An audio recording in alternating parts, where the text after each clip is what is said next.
दिसतं रायगडमध्ये शिवसेनेचे उमेदवार निलेश ताठरे आघाडीवर। त्यामुळे कोकणामध्ये यंदा नेमका काय निकाल लागणार याकडे सगळ्यांचंच लक्ष आहे।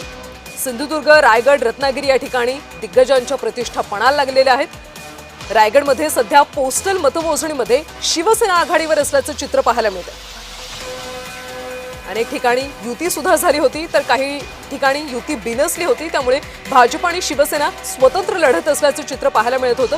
मात्र अनेक ठिकाणी सध्या भाजपवर आघाडीवर असल्याचं चित्र आहे, कारण राणेंनी ज्या पद्धतीने प्रचार केला, प्रचार सभा गाजवल्या, त्यावेळी त्यांनी वेळोवेळी असं सांगितलं की भाजपला मतदान केलं तरच इथला विकास होऊ शकतो। त्यामुळे आता तिथल्या जनतेने, तिथल्या नागरिकांनी नेमकं कुणाला कौल दिलाय हे पाहणं महत्त्वाचं आहे। काही वेळातच निकाल आता स्पष्ट होतील, निकालाचं चित्र स्पष्ट होईल।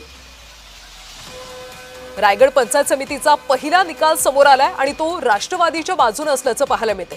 ज्या पद्धतीनं दुर्दैवीपणे अजित पवार यांचं निधन झालं, त्यानंतर मतदानामध्ये राष्ट्रवादीला एक प्रकारे सहानुभूती मिळाल्याचं चित्र सुद्धा पाहायला मिळालं होतं।